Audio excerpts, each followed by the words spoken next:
Screenwriter, author, poet, marketer, ad man, CEO of the McCann World Group. Ladies and gentlemen, none other than Prasoon Joshi with us this evening to the inaugural of ARTH, a Culture Fest.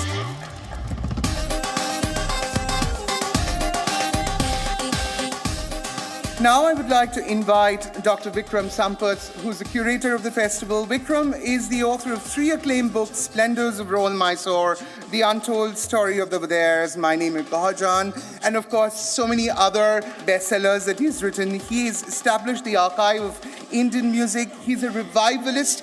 Ladies and gentlemen, let's welcome Dr. Vikram Sampath on stage.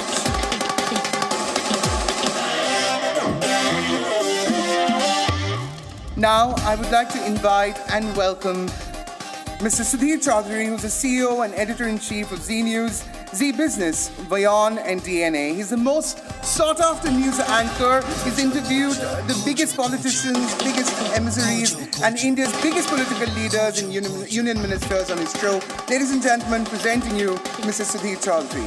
May I request the dignitaries on stage to step forward and light the ceremonial lamp to inaugurate this quest for culture, ARTH, a Culture Fest.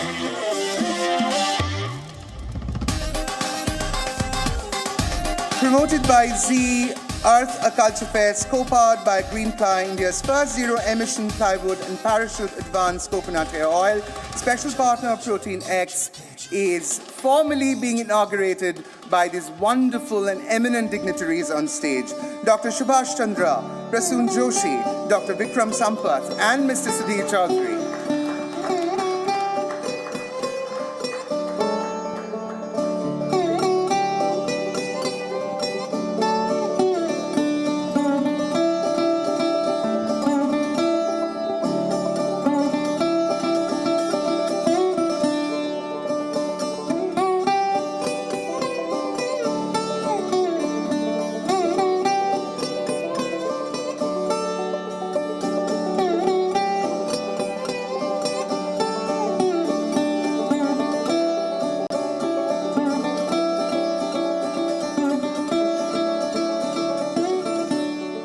Thank you so much. And as we get to start to look inwards into our culture, into our civilization through ARTH, may I request Mr. Joshi, Dr. Sampath, and Mr. Chaudhary to take their seats and invite Dr. Chandra for his keynote address.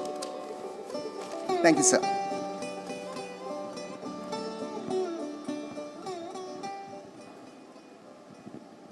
Thank you very much. Namaskar, everyone. Dear Prasoonji, Vikram, Sudhir, all the friends, dignitaries present here, and all of you who are sitting at home and watching this ARTH Culture Festival.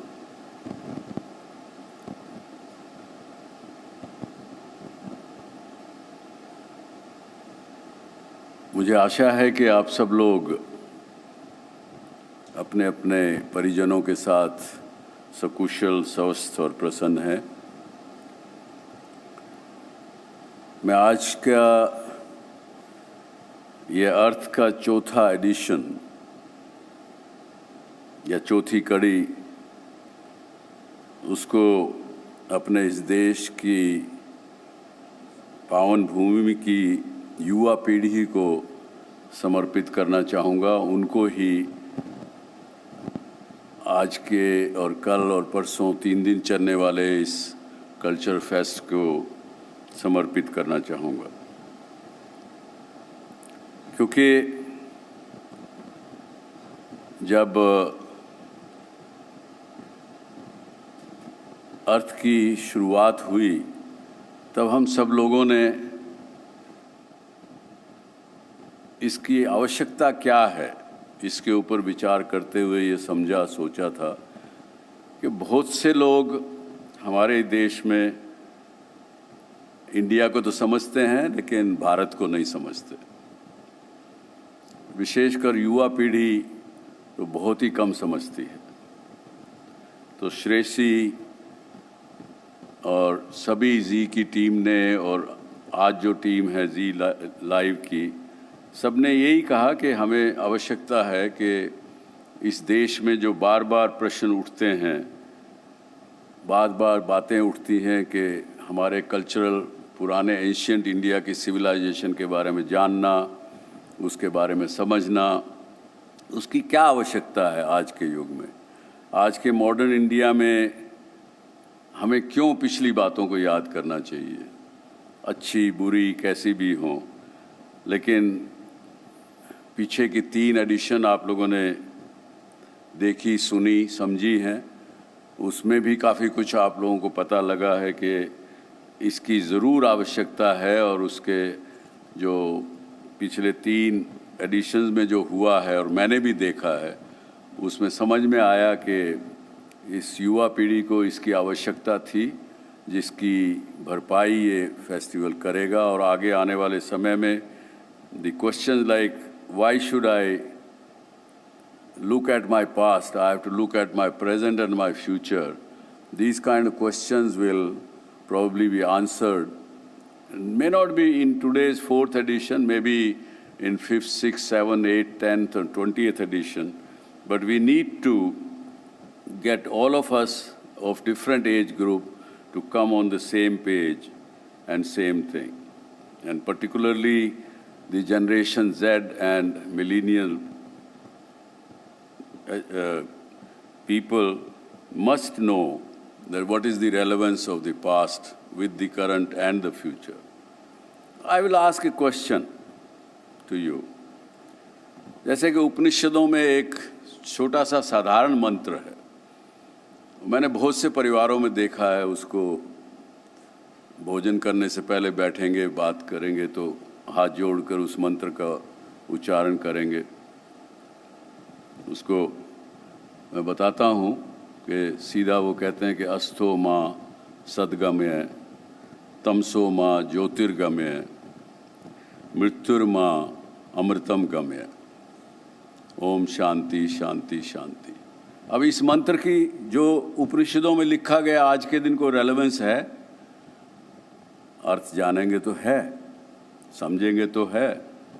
अगर आप कुदरत को मानते हैं, भगवान को मानते हैं, चाहे किसी भगवान को मानते हो, अल्लाह को मानते हो, गुरु नानक को मानते हो, भगवान महावीर को मानते हो, किसी को भी मानते हो, अगर आप किसी न किसी में आस्था रखते हो तो आज भी ये मंत्र का रेलेवेंस है। क्योंकि इसका अर्थ केवल ये है कि हे परमात्मा, मुझे अज्ञानता से ज्ञान, अंधेरे से उजियारे तथा मृत्यु से अमृतत्व की ओर जाने का में सहायक बने, मेरी सहायता करें। अब आज जो इतने साइंटिस्ट विश्व भर में लगे हुए हैं कि किस प्रकार से मनुष्य को 100 साल से ज़्यादा उम्र मिले, 150 साल, 200 साल, तो वो उसमें लगे हुए हैं। लेकिन ये तो हमारे उपनिषदों में पहले कह दिया कि मृत्यु से मुझे अमृत की तरफ ले जाइए, ले जाने में सहायक बनिए। तो इस प्रकार की बात है। और अगर आप समझेंगे तो इसकी रेलेवेंस है, पुरानी चीज़ों की रेलेवेंस है, उसमें अच्छी चीज़ें निकालिए और बुरी चीज़ों को छोड़ के आगे बढ़िए। यही अर्थ का एक महत्व है। तो इसलिए आज मैं श्रेषी को और फेस्टिवल डायरेक्टर्स को और बाकी अन्य जी लाइव की टीम को बहुत बहुत बधाई देता हूँ, साधुवाद देता हूँ कि उन्होंने इतना अच्छा आयोजन हम सब के लिए किया। एंड आगे भी आप इसको आगे बढ़ाते रहेंगे, ऐसी मेरी शुभेच्छा, ऐसी मेरी शुभकामनाएं। Though it is a huge task in front of all of you to make Bharat understand. India, everyone understand through the Google and everything. Bharat के बारे में अगर आप गूगल करेंगे तो उसमें सामने आ जाएगा इट इज़ इंडिया। तो ये मायने नहीं है। Do we know that? और बहुत से यंगस्टर्स को, आप लोगों को जो बैठे देख रहे हैं, हम ज़्यादातर कहते हैं कि भारत में 8 भाषाएं हैं, लेकिन सच्चाई ये है कि भारत में 22 भाषाएं हैं, 19,500 डायलेक्ट्स अलग अलग हैं। इसके अलावा केवल ये कुछ 5-6 जानी मानी धर्म या समाज नहीं है इस देश में। 3000 से ज़्यादा कास्ट हैं इस देश में। 25,000 से ज़्यादा सब कास्ट हैं इस देश में। 645 ट्राइब्स हैं अलग अलग प्रकार की, अलग अलग विचारधारा की। 13,857 माउंटेन्स इस देश में हैं। इस देश को घेरे हुए हैं, बचाते हैं, बीच में भी हैं। और कितनी रिवर्स हैं आपके हिसाब से? 400 से अधिक नदियाँ इस देश में बहती हैं। तो इस प्रकार का एक विविधताओं से भरा ये देश, इसको जल्दी से पहचानना, जानना, इसके बारे में जानना कठिन है लेकिन नामुमकिन नहीं। अर्थ इस बात को पूरा करेगा, ऐसी मेरी पूरी मुझे आशा और विश्वास है। बहुत से बुद्धिजीवियों से आप मिलते होंगे, मैं भी कभी कभी मिलता हूँ, आगे भी मिलते रहेंगे। उनसे जब भी बात करें, बहुत से लेक्चर देते हैं वो, बहुत सी बातें करते हैं, बहुत सा ज्ञान बांटते हैं। हम सबको उनसे कुछ सीखने को मिलता है, ऐसा बोलते हैं लोग। लेकिन मुझे तो उनसे सीखने को, अगर उसका जिस्त मैं करूं, बहुत समराइज़ करूं, एक लाइन में कहूं, तो वो हमेशा यही कहते हैं, India we have so many problems, nothing can be done in this country. इस देश का कुछ नहीं हो सकता। ये उनकी अल्टीमेट रिजल्ट होता है। क्योंकि कारण क्या है उसका? कारण केवल यही है कि वो इंडिया को देखते हैं, पहली बात भारत को नहीं, और इंडिया को जब देखते हैं तो वो नेगेटिविटी के लेंस से देखते हैं। क्योंकि उनकी पढ़ाई लिखाई, सोचना, विचारना वही केवल वेस्टर्न है। माफ़ी चाहता हूँ कहते हुए, लेकिन वहाँ से ही अगर अंग्रेज़ी बोल सकता हूँ मैं, तो मैं बुद्धिजीवी हो सकता हूँ। हिंदी बोलने वाला तो बुद्धिजीवी भी नहीं हो सकता शायद। दूसरी भाषाएं भारत की बोलने वाला शायद वो भी कुछ नहीं जानता। इस प्रकार की भ्रांति और हम लोगों को सैकड़ों वर्षों से बताई गई है, पिलाई गई है, जिसके कारण से दुर्भाग्यवश बहुत से लोग अपने बच्चों को केवल हिंदी इंग्लिश मीडियम में ही भेजना चाहते हैं और अपने कल्चर की, अपने बातों की, अपने ग्लोरियस सिविलाइजेशन की कभी बात वहाँ पे नहीं होती, कॉलेजेस में, स्कूल्स में नहीं होती। और इसलिए मैं कहता हूँ कि भारत को जानना है तो बहुत सी बातें इसके पास्ट की समझनी पड़ेंगी आपको। और मैं तो बड़ा सीधा सा मैं कहता हूँ कि ज़मीन के जुड़े हुए हम लोग हैं। जब अभी भी कोशिश करते हैं, प्रार्थना करते हैं भगवान से कि हमको ज़मीन से जुड़ाए रखना, सच्चाई से, वास्तविकता से हमें जोड़े रखना। कहीं हम बहुत ज़्यादा मटेरियलिस्टिकली सक्सेसफुल हो जाएं तो हमें उड़ने मत देना, ऐसी प्रार्थना करते हैं। तो छोटी छोटी बात, 3 बातें जो हम और आप रोज़ करते हैं। आप सुबह उठते हैं तो ऐसे नमस्कार करते हैं। महिलाएं, भारत की महिलाएं माथे पर बिंदी लगाती हैं। छोटा बच्चा अपने बड़े को पाँव छूकर प्रणाम करता है, वो उसके सर पर हाथ रखता है। तो ये छोटी बातें हैं, लेकिन आप समझते हो ये तो बड़ी पुरानी, और ये आज के दिन कौन करता है? हाय हाय पापा, हेलो, ऐसा करके निकल जाते हैं। तो ये उससे क्या रेलेवेंस है, ये पूछते हैं। मैं आज आपको बताता हूँ कि तीनों में साइंटिफिक कारण है कुछ न कुछ। नमस्कार करना मतलब, मैं ये शरीर मेरा 5 तत्व का बना, उन 5 तत्व से, यानी 5 उंगलियां 5 तत्व के बराबर, और अपने हृदय के ऊपर रखकर मैं आपको कहता हूं कि मैं आपको आदर करता हूं, आपका सत्कार करता हूं, आपके सामने मैं बो करता हूं, झुकता हूं। हो गया ना रेलेवेंस? इसके साथ जैसे जब मैं अपने बड़े को पाँव छूता हूँ, यानी नीचे अंगूठे को छूता हूँ, और वो मेरे सर पर हाथ रखता है या रखती हैं, तो क्या होता है, दो शरीरों में एक क्लोज सर्किट सर्कुलेशन बन जाता है। जो विद्या, जो एक्सपीरियंस जो बड़े बुजुर्ग के अंदर है, वो उस क्लोज सर्किट के माध्यम से छोटे के शरीर में घुसता है, उसकी बुद्धि को निर्मल करता है, उसको आगे करता है। रेलेवेंस है।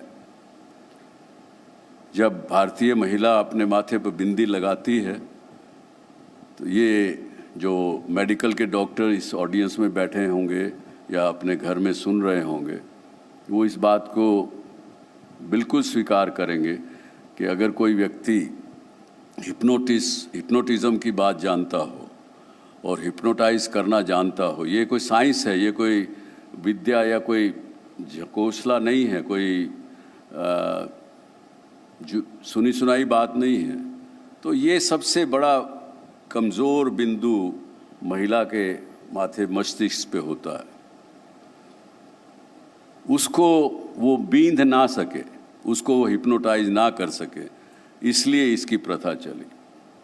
अब आज अगर हम नहीं जानते तो उसको धार्मिक रूप से बता दिया, बोले साहब केवल शादीशुदा महिलाएं ही बिंदी लगाती, नहीं, लड़की जब कुछ उम्र के बाद आगे बढ़ जाती है तो सभी बिंदियां लगाती हैं, ऐसी प्रथा है।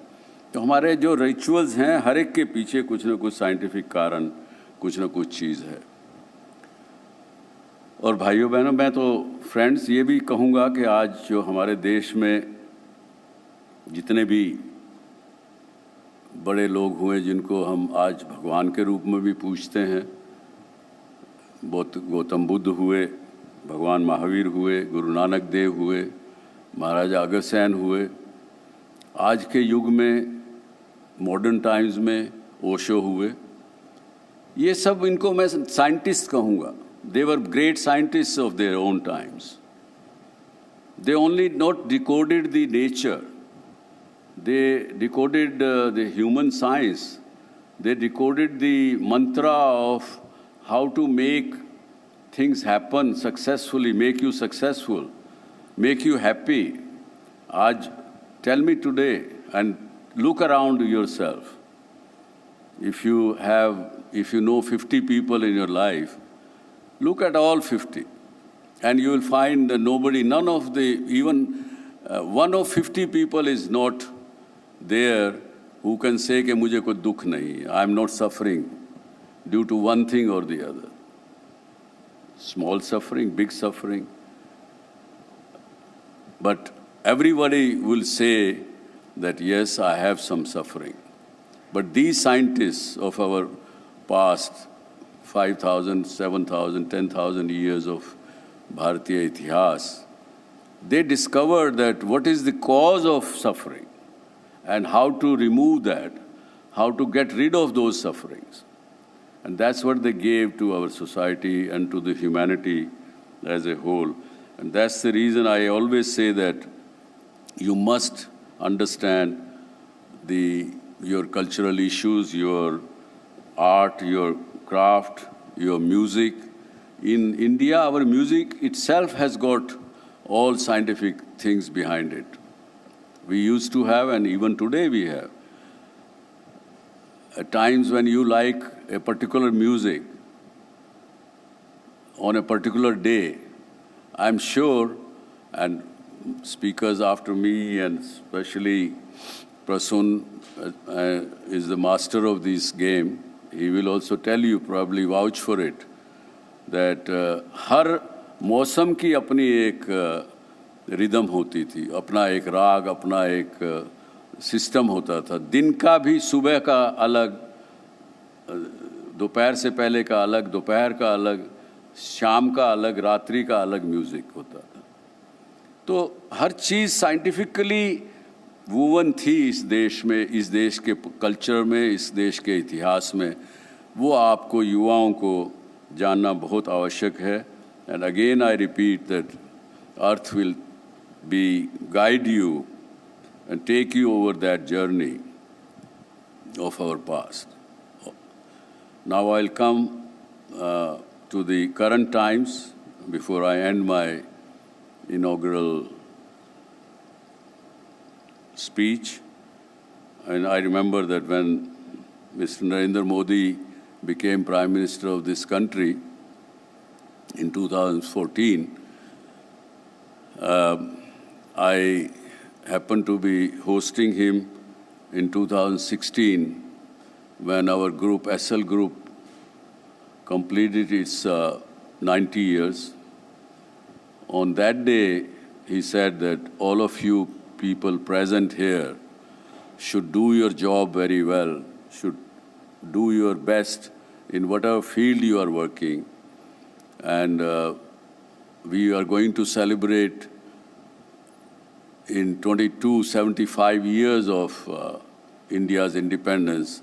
And that's what the host of today said, 75 years of independence we are celebrating this year.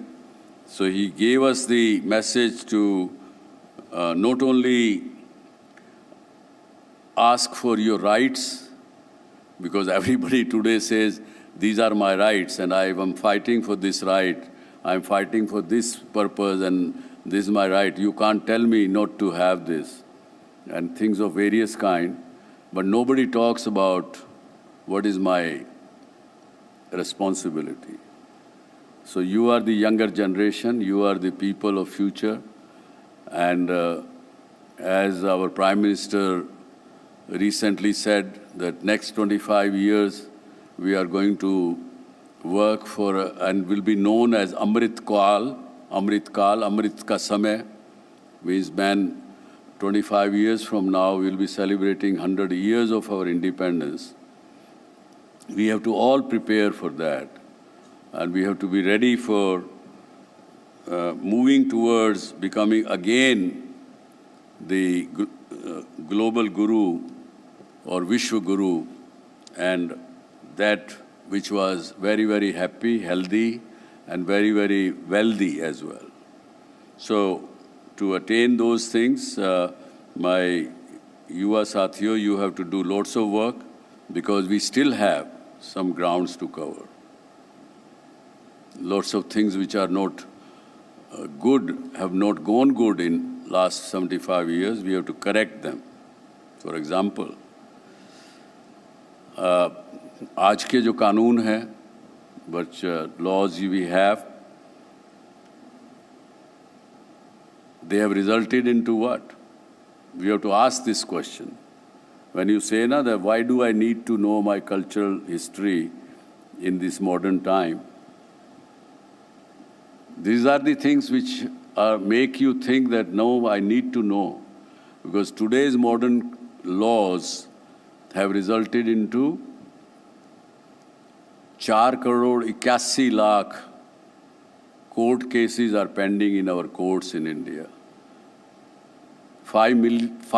50 million cases are pending in my courts of India. And there are 1,350 jails in this country with 500,000 people in the jails. We don't want that. And if you don't want that, then you have to go back and look at the laws which existed in the ancient India.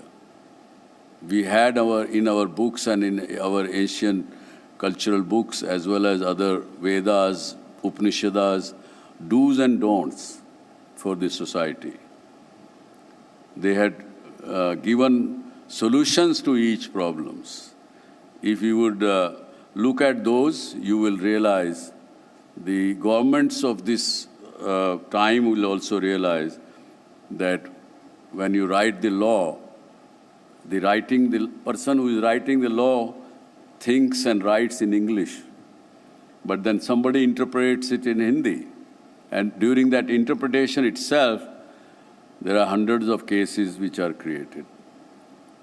I came to know that in Supreme Court there are more than 50 such case laws where there is only interpretation between maybe and should be. Whether it should be maybe, or what is the difference between should be and maybe, you know? So these are the things which you will find solutions in our past glorious history. It also says our past history and book says that राजा कितना उसको tax लगाना चाहिए, tax कितना collect करना चाहिए, उसका उन्होंने पूरा फार्मूला वहाँ बताया हुआ। वो ये कहा कि राजा जितना भी पब्लिक के हित का काम करेगा, उसका जितना, उस पर जितना धन चाहिए उतना ही टैक्स उसको लगाना चाहिए, उससे ज़्यादा टैक्स पब्लिक से नहीं लगाना चाहिए। तो इस प्रकार की चीज़ें हैं जो कि हमको पास से मिलेंगी और आज की जो समस्याएं हैं उनका हल भी आपको उसमें मिलेगा। और इस प्रकार की बात कहते हुए मैं इसमें एक ही कहूँगा कि इंडिया और या भारत मैं कहूँगा continues to contribute not only to our lovely country, our respected country, we are contributing to rest of the world. Today our people have created wealth all over the world for all over the people and everybody. And let's hope that if learn from activities like ARTH, we will be able to create wealth and happiness for ourselves also and remove all the suffering all of us face one time or the other. With this, I will say thank you very much to the ARTH team. Jai Hind, Jai Bharat. Presenting the News app, available on Google Play and App Store. Download it now.